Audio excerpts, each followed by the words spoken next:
OH cinema நேயர்களுக்கு வணக்கம்.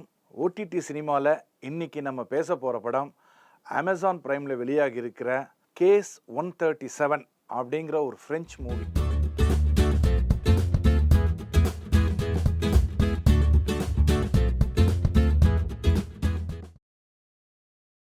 இது என்ன மாதிரி ஜேர்னர்னா, இது ஒரு இன்வெஸ்டிகேட்டிவ் மூவி. இன்வெஸ்டிகேஷன் நடக்குது, அதை பற்றி தான் முழுக்க மூவி. அது பார்க்கும்போது ஸ்லைட்டாக டாக்குமெண்ட்ரி மாதிரியே இருக்கும். கேமரா ஒர்க் எல்லாமே வந்து ஒரு படத்துக்கான கேமரா ஒர்க்கே கிடையாது. கேமரா ஸ்டாட்டிக்காக வச்சுட்டு போகிற மாதிரி அப்படி கிடையாது. கேரக்டரோடவே மூவிங்லேயே கேமரா மூமெண்ட்லேயே இருக்கும். ஃப்ரண்ட்லேருந்து அப்படி எடுக்கிற மாதிரி ஃபாலோ பண்ணுறது, அவங்க பேசுறது எல்லாமே ஒரு டாக்குமெண்ட்ரி ஸ்டைல் என்னவோ அது இருக்கும். ஆனால் படம் டாக்குமெண்ட்ரி கிடையாது.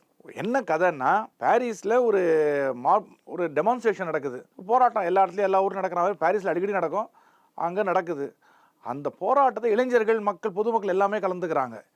அந்த எல்லோ கலர் வெஸ்ட் போட்டுக்கிட்டு அந்த போராட்டம் நடக்குது. எல்லோ வெஸ்ட் போராட்டம்ன்றாங்க. அதை ஜெர்கின் மாதிரி ஒன்று போட்டுக்கிட்டு அதில் கலகக்காரர்களுக்கும் போராட்டக்காரர்களுக்கும் போலீஸ்க்கும் இடையே நல்லா தள்ளுமுள்ளு நடக்கும் இல்லையா.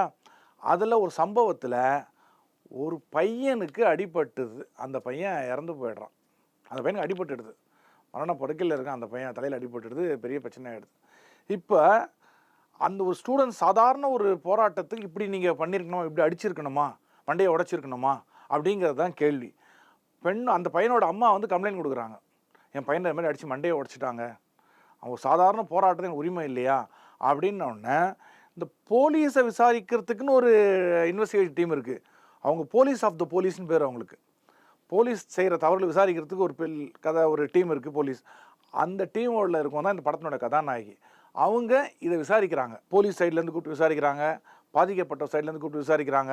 இந்த இன்வெஸ்டிகேஷன் தாங்க படம். படத்தில் பியூட்டி என்ன தெரியுங்களா, நீங்கள் இந்த படம் பார்த்தீங்கன்னா, நீங்கள் படம் ஒரு இங்கிலீஷ் படம், ஃப்ரெஞ்ச் படம் பார்க்குற மாதிரியே இருக்காது. நீங்களே ஒரு இன்வெஸ்டிகேட் டீமில் இருந்தீங்க வைங்களேன், எப்படி இருக்கும் உங்களுக்கு? You will feel as if you are part of the investigative team. அப்படி இருக்கும் படம். அதுதான் படத்தினோட பியூட்டி.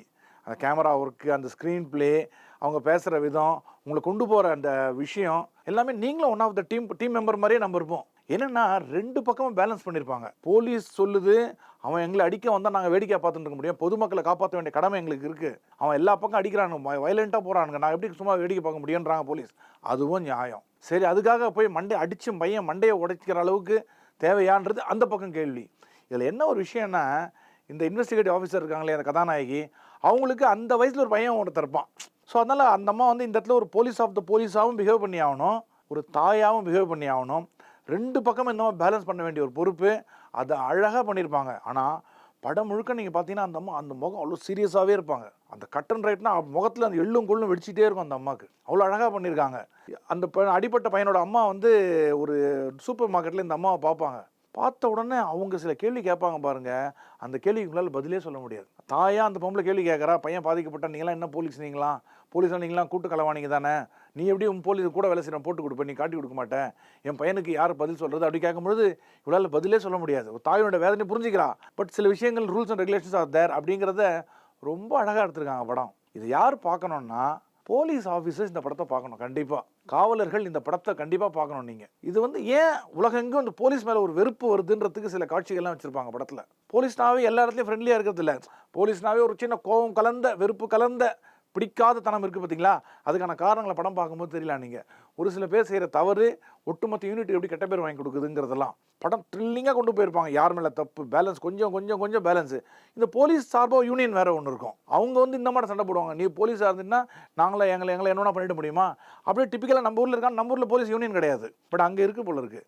ஸோ யூனியன் சார்பாக வந்து பேசுவாங்க. இதெல்லாம் நமக்கு ரொம்ப நல்லாயிருக்கும்.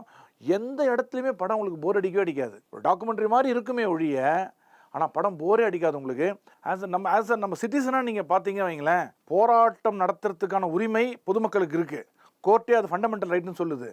அதே நேரத்தில் ஒரு மாப் வந்து வரம்பு மீறி போகும்பொழுது போலீஸ் என்ன பண்ண முடியும், அடிக்காமல் வேடிக்கை பார்க்கலாமா, அந்த கேள்வியும் இருக்குது. அது ரொம்ப அழகாக பேலன்ஸ் பண்ணியிருப்பாங்க. இந்த சம்பவத்துக்கு சாட்சியாக இருக்கிறது ஒரு பொண்ணு. அந்த பொண்ணு பதில் கேட்கும். அந்த கேள்வி கேட்குறேன், ஆமாம் என்ன இப்போ உண்மையை சொன்னால் நீங்கள் அப்படியே கிழிச்சிடுவீங்களா, வேலையை பாருமா அப்படின்னும். அதெல்லாம் வந்து நம்ம ஊரில் எல்லா ஊர்லேயும் போலீஸ் ஒரே மாதிரி தான் இருப்பாங்க போல இருக்குது. அதெல்லாம் நம்ம நல்லா தெரியுது. பாதிக்கப்பட்டவனுக்காக நான் வந்து ஹெல்ப் பண்ணேன், உண்மையை சொல்லுவேன், நாளைக்கு வந்து இன்னும் போலீஸ்காரன் வந்து என்ன அரெஸ்ட் பண்ணுவான், வேறு சார்ஜ் போட்டு, அதெல்லாம் முடியாது அப்படின்னும். ஸோ இதெல்லாம் வந்து அடிமக்கள் எப்படி போலீஸ் மேலே பயத்தை ஏற்படுத்துகிறாங்க அப்படிங்கிறது ரொம்ப அழகாக எடுத்துருக்காங்க. படம் வந்து உண்மையிலேயே இந்த ஜேர்னலிசம் படிக்கிறவங்க, போலீஸ் டிபார்ட்மெண்ட்டில் இருக்கவங்க, இவங்கெல்லாம் வந்து இந்த படத்தை கண்டிப்பாக பார்க்கணும். யூனியனில் இருக்கிறவங்க, போராட்டக்குழு, அந்த அந்த இருக்காங்க பார்த்தீங்களா சில யங்ஸ்டர், அவங்களாம் இந்த படத்தை வாட்ச் பண்ணுங்கள்.